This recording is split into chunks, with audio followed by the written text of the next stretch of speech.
ভাইয়া DSLR camera তো কিনা নিয়ে আসলাম, কিন্তু ভাই ক্যামেরা তো আমি চালাইতে পারতেছি না, কিভাবে চালাবো? ক্যামেরা সেটিং এত কঠিন কেন ভাই? মোবাইলই তো ভালো ছিল। ভাই বিশ্বাস করেন, ক্যামেরা চালানো অতটা কঠিন না যতটা কঠিন আপনি মনে করতেছেন। তো ক্যামেরা যদি আপনি চালাতে চান, আপনাকে অবশ্যই কিছু বিষয় মাথায় রেখে তারপরে চালাতে হবে। তিনটা মাত্র সেটিংস আছে, হ্যাঁ মাত্র তিনটা সেটিংস আছে। এই তিনটা সেটিংস পাশাপাশি আমি আপনাদের কাছে এই শর্ট ভিডিওতে, ছোট্টখাটো একটা ভিডিওতে কিছু ইম্পর্টেন্ট জিনিস দেখাবো, যেগুলো আপনারা হচ্ছে যে 2-3 ঘন্টার ভিডিওতে পাবেন না। তাহলে আপনারা ধরেন যে ক্যামেরা চালানো শিখে যাবেন।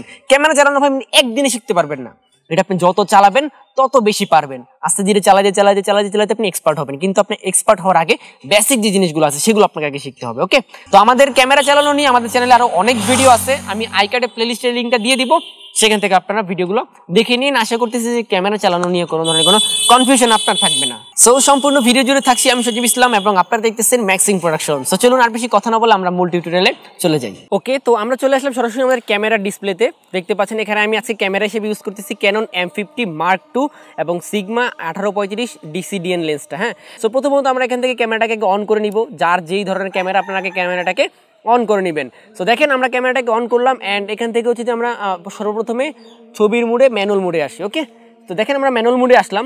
আসার পর দেখেন আমাদের ডিসপ্লের সাইজটা যেমন কেমন হয়ে গেছে।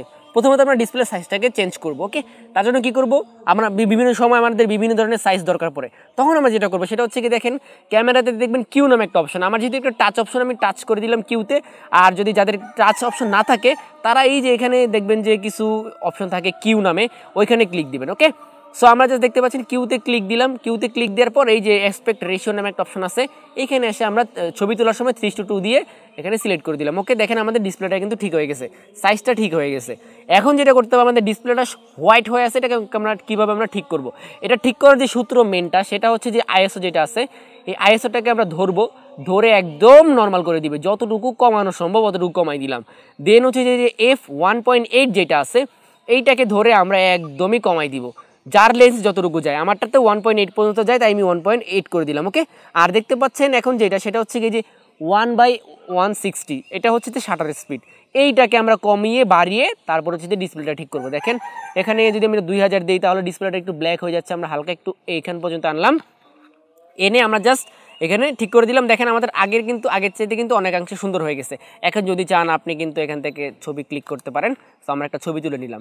এখন আপনি চাচ্ছেন যে ভাই আমি তো ছবি তুললাম, আমি ছবিটা দেখবো কীভাবে, আমি কোথায় ছবি তুললাম, সেটা আপনারা জাস্ট এই যে দেখেন এখানে যে ক্যামেরার যেই বাটনটা আছে, এই যে ভিডিও বাটন এখানে আছে, তারপরে বিভিন্ন ক্যামেরার এখানে থাকে, এই বাটনটা সব ক্যামেরাতেই আছে। আপনারা জাস্ট এখানে একটা ক্লিক দিবেন, ক্লিক দিলে কিন্তু ছবিটা দেখতে পারবেন। এবং চাইলে আপনার যদি টাচ স্ক্রিন হয়ে থাকে, আপনি কিন্তু চাইলে জুম করে কিন্তু ছবিটা দেখতে পারবেন। ওকে, সো এভাবে কিন্তু আপনার ছবিগুলো দেখতে পারেন এবং আপনারা এগুলোর মাধ্যমে ব্যাক, সামনে, পিছনে এগুলো দিয়ে কিন্তু দেখতে পারবেন। ওকে, আমাদের এই জিনিসটা গেল। এখন আপনি চাচ্ছেন যে আপনার ছবিটা আরও প্রথম অবস্থাতেই বুস্ট আপ হোক, ঠিক আছে? আপনি কালার প্রোফাইলটা চেঞ্জ করবেন। কীভাবে করবেন? দেখেন এখান থেকে দেখতে পাচ্ছেন কিউ অপশন, আমরা আগে কিউ অপশনে ক্লিক করব। তারপর এই যে দেখেন এখানে একটা অপশন, এই যে 1 লেখা আছে না, আমরা জাস্ট 1-এ ক্লিক করব। তারপর এখানে দেখেন বিভিন্ন ধরনের প্রোফাইল আছে।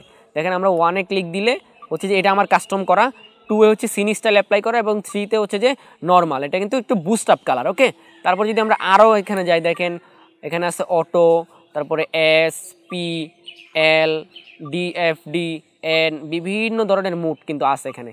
সো আপনার যেটা লাগে, দেখেন এটা হচ্ছে ব্ল্যাক অ্যান্ড হোয়াইট, তো আপনার যেটা লাগে। আমি আসলে মূলত একে দিয়েই করি। সো এখান থেকে আমি 1 নাম্বারটা ইউজ করে, এটা আমার নিজের কাস্টমাইজেশন করা।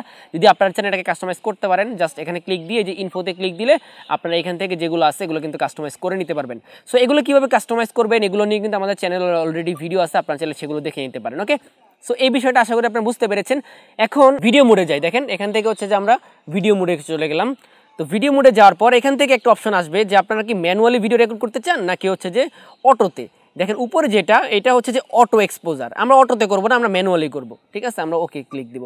আচ্ছা, এরপর আপনাদেরকে আরেকটা বিষয় দেখাই, সেটা হচ্ছে কি, দেখেন এখান থেকে যদি আপনারা ক্যামেরার যে মুডটা আছে সেটাকে যদি আপনারা পি মোডে নিয়ে রাখেন, দেখেন এখান থেকে কিন্তু আমি পি মোডে নিয়েছি। হ্যাঁ, দেখেন আমার এটা এখন জানা, এখন হচ্ছে পি মোডে আনছে। এখন কিন্তু আপনি যদি চান আপনার ডিসপ্লের এগুলো কিন্তু কিচ্ছু চেঞ্জ করতে পারবেন না। যখনই আপনি এটাকে ম্যানুয়াল মোডে সুইচ করে নিয়ে আসবেন তখন কিন্তু আপনি সব কিছুই চাইলে কিন্তু চেঞ্জ করতে পারবেন। তো আজকে আপাতত এই কয়েকটা সেটিং দেখাইলাম, জাস্ট এই কয়েকটা সেটিং নিয়ে আপনারা ক্যামেরা চালানো শুরু করেন, দেখবেন যে আস্তে ধীরে আপনারা ক্যামেরাতে একদম এক্সপার্ট হয়ে যাবেন। জাস্ট আপনারা যে শাটার স্পিড, আইএসও এবং হচ্ছে যে অ্যাপারচার যেটা, এই জিনিস তিনটা যদি আপনি একটু কন্ট্রোল করতে পারেন তাহলেই হয়ে যাবে। সো আশা করতেছি যে আমি আপনাদেরকে বুঝাতে পারছি যে একটা ক্যামেরা চালানোর জন্য প্রথম অবস্থা আপনার যে বিষয়গুলো লাগে, আমি আশা করতেছি যে আপনাদেরকে সেই বিষয়গুলো গাইড করতে পারছি। ক্যামেরা কিন্তু আপনি একদিনে চালাতে পারবেন না, এটা যত দিন যাবে আপনি অত ভালো ভালো আউটপুট বের করতে পারবেন, অত ভালো ভালো সেটিং আপনি করতে পারবেন। ওকে, সো আপাতত আপনি জাস্ট এই কিছু সেটিং আপনি আপনার ভিডিওতে ট্রাই করুন, দেখবেন যে আপনি খুব ভালো ভিডিও রেকর্ড করতে পারতেছেন এবং খুব সুন্দর ছবি তুলতে পারতেছেন। সো আজকে ভিডিও আপনাদের কাছে কেমন লাগছে অবশ্যই কমেন্টে জানাবেন, এবং ক্যামেরা রিলেটেড আমাদের চ্যানেলে প্রচুর পরিমাণে ভিডিও আছে, আমি আইকার্ডে প্লেলিস্ট দিয়ে দিব, সেখান থেকে আপনারা ভিডিওগুলো দেখে নেবেন। আজকে ভিডিওটা এই পর্যন্তই, ভালো লাগলে ভিডিওতে একটা লাইক দিয়ে দিবেন, চ্যানেল নতুন হয়ে থাকলে সাবস্ক্রাইব করে দিন। ওকে, দেখা হয়ে যাবে নতুন কোনো ভিডিওতে, সে পর্যন্ত সবাই ভালো থাকেন, সুস্থ থাকেন, আল্লাহ হাফেজ।